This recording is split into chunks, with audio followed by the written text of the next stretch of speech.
بعض لوگوں کو شکایت ہوتی ہے کہ ہمارے بچے بڑے اکھڑ ہیں، بڑے تند مزاج ہیں، بڑے سخت گیر ہیں، تو اس کا علاج کیا ہے؟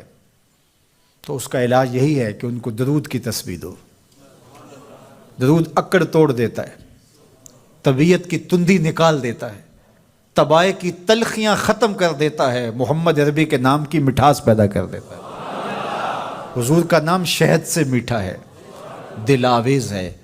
کھنڈ میں اتنی مٹھاس نہیں ہے، شکر اور گڑ میں اتنی مٹھاس نہیں ہے، شہد میں اتنی مٹھاس نہیں ہے، قند اور نبات میں اتنی مٹھاس نہیں ہے جتنی نام محمد میں رکھی گئی۔ ان کا نام لبوں پر آئے، میٹھا میٹھا منہ ہو جائے، ان کے بول بہاروں جیسے اور اصحاب ستاروں جیسے، ان سا پیارا اور نہ کوئی، ان سے بچھڑ کے لکڑی روئی، جب وہ سیر کو جایا کرتے سر پہ بادل سایا کرتے۔ میرے شہر کے ایک پنجابی شاعر ہیں، انہوں نے تو قلم ہی توڑ دیا نا، تینوں سینے دی میں ٹھنڈ آکھاں، اگر آپ کا ذوق ہو تو، تینوں سینے دی میں ٹھنڈ آکھاں، شہد گلاب تے کھنڈ آکھاں، تینوں نبیاں دا میں لاڑا آکھاں، تیرے ہجر دے وچ میں ہاڑا آکھاں۔ تو ان کا نام ہی میٹھا ہے، دل آویز ہے۔ تو درود غصہ ختم کرتا ہے، طبیعت کی تلخی اور تندی مٹا دیتا ہے، اکھڑ پن ختم کرتا ہے۔ تو آپ اگر چاہیں کہ اولاد اکھڑ ہے تو ان کو کسی طرح درود پہ لے آئیں، درود کی تسبیح ان کے ہاتھ میں دے دیں، تو ان کی طبع میں نفاست بھی آئے گی، ان کی طبع میں لطافت بھی آئے گی، ان کی طبع میں رقت بھی آئے گی، ان کی طبع میں محبت بھی آئے گی، ان کی طبع کے اندر جو ہے وہ لیاقت بھی پیدا ہوگی۔ درود پڑھنے والا بچہ ذہنی استعداد میں درود نہ پڑھنے والے بچے سے بہتر ہوتا ہے۔ یہ بھی آپ تجربہ کر کے دیکھ لیں، دو بچے برابر ذہنی استعداد رکھتے ہوں اور ان میں سے ایک بچہ درود پڑھتا ہو اور ایک درود نہ پڑھتا ہو، تو درود پڑھنے والا بچہ آگے ہوگا۔ یہ درود کی برکتیں ہیں، یہ درود کی رحمتیں ہیں۔ تو درود کثرت سے پڑھنا اپنی اولاد کو سکھائیں گے۔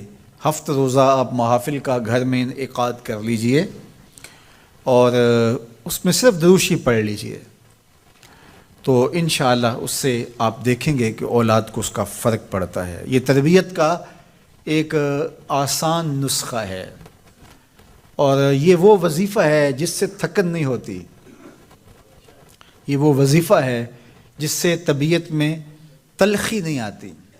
کہتے ہیں وظیفہ میں نے پڑھا ہے تو وظیفہ پڑھتے پڑھتے میری طبیعت میں یہ ہو گیا ہے، وہ بعض کہتے ہیں وظیفہ الٹ پڑ گیا ہے۔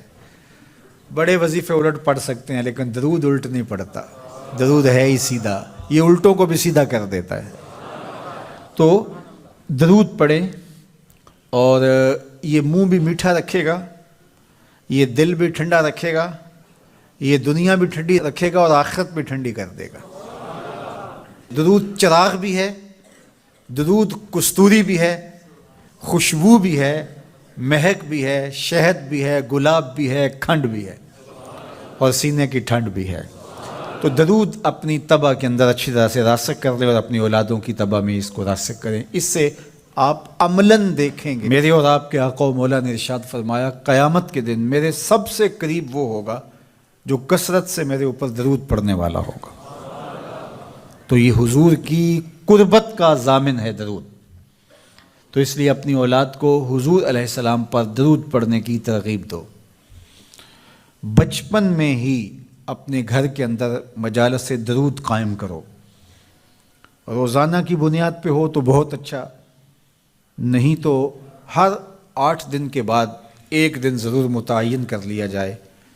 جمعۃ المبارک کے دن کثرت کے ساتھ درود پڑھنے کی ترغیب دی گئی ہے اور فرمایا اس دن فرشتے حاضر ہوتے ہیں۔ تو حضرت ابو درداء رضی اللہ تعالی عنہ نے عرض کی یا رسول اللہ صلی اللہ علیہ وسلم، آپ کی حیات طیبہ میں تو ٹھیک ہے لیکن جب آپ انتقال کر جائیں تو کیا اس کے بعد بھی یہ عمل جاری رکھا جائے؟ ابن ماجہ میں یہ روایت موجود ہے۔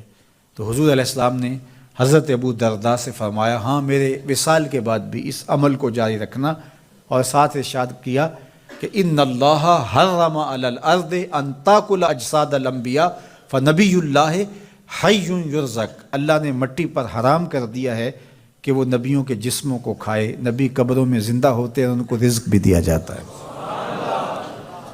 تو کہا کہ یہ میرے بعد بھی میرے اوپر درود کے سلسلے کو جاری رکھنا۔ تو ایک مومن تو درود کے ساتھ جڑا ہوا ہے، وہ تو درود کے بغیر دن گزار ہی نہیں سکتا، الگ سے نہ بھی پڑھے تو اس کو نماز کے اندر درود پڑھنا ہی ہوتا ہے۔ درود ابراہیمی تو نماز کا حصہ بنا دیا گیا اور اس کو کثرت کے ساتھ درود پڑھنے کی ترغیب دی گئی۔ تو درود ایک ایسا وظیفہ ہے کہ جو اپنی زندگی میں جتنا زیادہ شامل کر سکتے ہو اتنا زیادہ شامل کر لو۔ ویسے بھی درود پڑھنے سے بچوں میں تقدس پیدا ہوتا ہے، بچے پاک دامن رہیں، عفت مآب رہیں، ان کی طبع میں تقدس رہے۔ آپ چاہتے ہیں، ہر ماں باپ چاہتا ہے، اور پھر دور موجود کے اندر جو فتنے ہیں تو بہت ضروری ہے کہ ہماری اولادیں تقدس مآب رہیں، تو ان کو درود کی ترغیب دو، تو اس کا عملی نتیجہ یہی ہوگا کہ ان میں تقدس کا جوہر پیدا ہوگا اور ان کی عصمت کی حفاظت رہے گی۔ اور درود شریف پڑھنے والے بچے اور درود شریف نہ پڑھنے والے بچے دونوں کی عادات میں فرق ہوتا ہے۔ درود پڑھنے والوں کی طبع میں رقت، لطافت، نرمی، محبت، شفقت جیسے جذبات